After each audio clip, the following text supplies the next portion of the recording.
It was a matter of life and death at a funeral service yesterday. A woman collapsed during the state-recognized funeral of William Bill Cartwright. But as Clint Watson tells us, thankfully, there were a couple of doctors in the house. We're used to hearing stories of politicians handing out gifts to constituents on special occasions. But for one woman, she'll never forget the gift of life she received at the state-recognized funeral for William Cartwright. A team of politicians combined with divine intervention brought her back to life after she blacked out.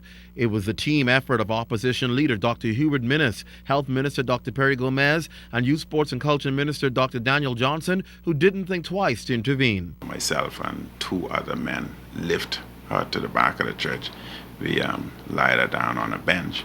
And when I checked, I realized that there was no pulse, which meant, and I looked in the eyes and I couldn't make a proper assessment of the eye, but in view of no pulse being present, I started doing CPR, cardiac massage. That went on for about 3 to 5 minutes. And while doing the cardiac massage, the Minister of Health, Dr. Gomez, came, and I asked him to keep an eye on the pulse for me because there was no pulse. And the pulse eventually came back. The woman was revived and the team of doctors kept her stable. The incident happened during the communications blackout in the country, which made the situation that much more serious. Throughout that ordeal, all the phone systems, communications were down. And therefore the police had used their radio to call the ambulance. So if we were in a different situation with no police there, without the radio backup, then the person would have obviously demised because there was no communication. So that shows how important it is for communication to be functional. But there's a lot of lessons to be learned from that. It's a serious consideration for those affected, mostly, you know. And but anytime the vital communications go down, these are the kind of things that might happen. That's why you need them. It is a very, very serious sort of development when you find a total collapse of a system in a country like the Bahamas. So many enormous negative implications as to what could have happened. Both Dr. Minnis and Dr. Gomez agree that politics plays no part in times like this one. I'm a physician first, and therefore my medical training would have automatically kicked in. It would have made no difference whether she PL, PF, and M. The point is, she was a human being and a Bahamian who needed assistance. And my first priority was to render assistance. Politics had nothing to do with it, and politics should not get into a situation like that. There's no place for politics in the practice of medicine. And that was a good example of it. You know, this was a medical emergency, and you had to do what you're called to do as a physician. And that's what being a doctor is all about. Anytime, any place. The ordeal took place while Prime Minister Perry Christie was delivering his remarks. He agrees this teamwork is an example of the true Bahamian spirit. When you strip away the politics, Dr. Minnis, Dr. Gomez, Dr. Bernard Nottage, they're all colleagues. And it's the way the country ought to be seen. Political leaders all agree that this incident is a good example that at the end of the day, as Bahamians, there is more that unites us than there is that divides us. Clint Watson, ZNS News.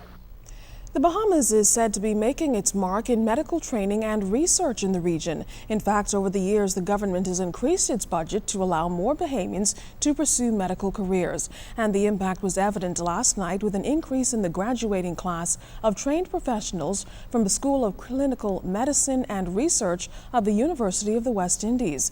Minister of Education Jerome Fitzgerald says in recent years, some $3 million has been pumped into medical training, and this sector will continue to be a key national focus.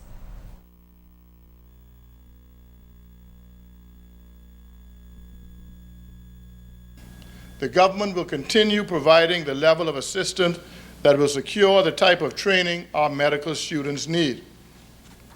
Through UWI, we are training more Bahamian medical practitioners and medical researchers locally.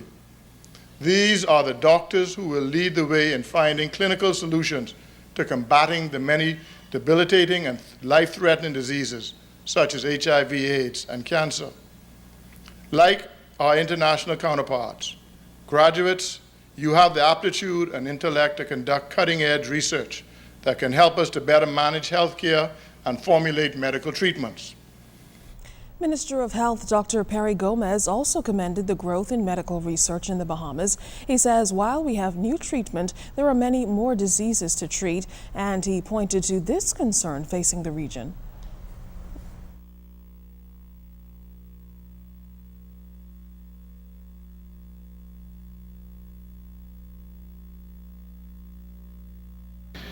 But the greatest challenge of the medical community of this region faces is not a disease. It is our people who lack access to affordable health care. All the advances in medications and techniques, all the knowledge and skills that we acquire will be for naught if our people have no way of paying for the care they need. When you leave here, it will not only be with great knowledge, but with even greater responsibility, not only as tomorrow's physicians, but as tomorrow's leaders, business owners, workers, parents, and citizens. The UWI School of Medicine and Research allows Bahamian students and others from the region and the world to conduct their training and research in the Bahamas. The Bahamas' ranking in the Trafficking in Persons report released by the U.S. government remains unchanged from last year. The report acknowledged the significant efforts made by the Bahamian government to address human trafficking, but noted that it had not led to identifying traffickers or trafficking victims. Trafficking is the involuntary movement of people for sexual exploitation and slave labor and does not include voluntary smuggling across borders. Despite numerous programs promoting the prevention of all forms of abuse, Bahamas Crisis Center officials say domestic abuse continues to be on the rise in the country. Here's Crisis Center Director Dr. Sandra Patterson. Domestic violence accounts for the largest number of referrals.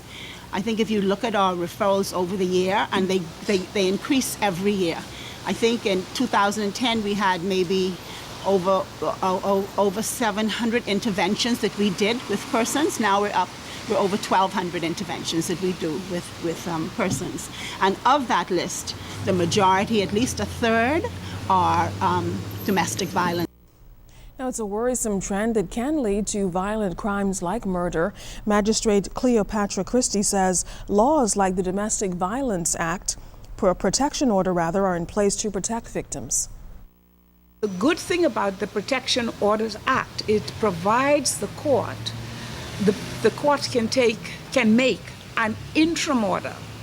So, for example, if something happens on a Saturday night and you approach the court on Monday morning, the court is under an obligation to to at least issue a summons within the next 48 hours. It's quick if providing we can serve the respondent and he appears before the court. Now, Dr. Patterson says the seeds of violence are often sown in the home. The Crisis Center will be hosting a major peace conference September 18th through 27th with a view to finding solutions to domestic violence. Esso Bahamas Limited is observing 25 years as the Junior Junkanoo sponsor. A committee plans to celebrate the youth and bring the parade to life each year. To maintain its sponsorship, Esso gives 2 pennies from every gallon of gasoline sold, and through those pennies, it's done through the pennies at the pump program. Yesterday, Esso presented a $40,000 check for this year's Junior Junkanoo Parade to Minister of Youth, Sports and Culture, Dr. Daniel Johnson, who announced details of the first ever Junior Junkanoo Jamboree weekend. The company's annual Pennies at the Pump program has been a major fundraiser and sponsorship initiative, and over the years this program, along with Junior Junkanoo Promotions, has led to Esso having contributed over $1 million to the youth parade. Now, Esso's lead country manager, Valentino Hanna, encourages Bahamians nationwide to support the youth participating in this year's dynamic Junior Junkanoo Parade. The Junior Junkanoo Parade will kick off the first ever annual Junkanoo Festival season of the 12 days of Christmas. And this weekend Thursday, Friday, Saturday will really be the start of something new in the Bahamas that will last for a very long time.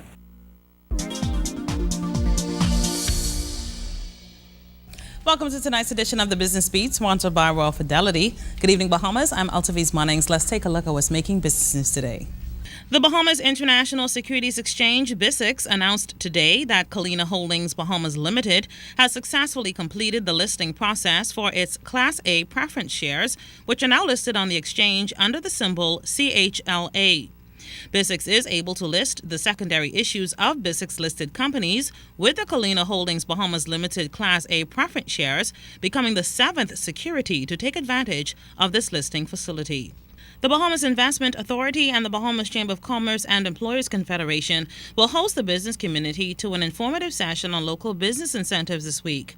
Chamber officials believe as business in the Bahamas looks for whatever means possible to assist their growth and development, they need to be more aware of some of the incentives available to local businesses under the various laws of the Bahamas. And from regional business, Surinam's small-scale gold mining industry exported close to 19,000 kilograms of gold in 2011. The total value of those exports was over $914 million. Remember, you can send us an email or join us on www.znsbahamas.com or become our friend on ZNS's official Facebook page. And that will end tonight's edition of the Business Beat, sponsored by Royal Fidelity. I'm Altaviz Munnings. Thanks so much for watching.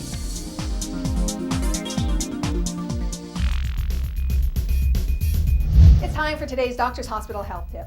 Eczema is a chronic skin condition that usually appears on the scalp, face, neck, or creases of the elbows, wrists, and knees. The symptoms are patches of skin that are dry, red, and scaly, blistered and swollen, and sometimes thick, discolored, or oozing and crusting. Children and adults alike may suffer from eczema, and the condition is often hereditary. Eczema is quite unpredictable, usually more severe in childhood, and eases up as you get older. In some cases, it may completely disappear for good. Still, eczema can be a lifetime problem, and although you can't cure it, you can manage it. So be sure to join us this Thursday at 6 p.m. in the Doctors Hospital Conference Center for the Distinguished Lecture Series. Dr. Rashmi Anwala, a dermatologist, will discuss management of eczema in all ages.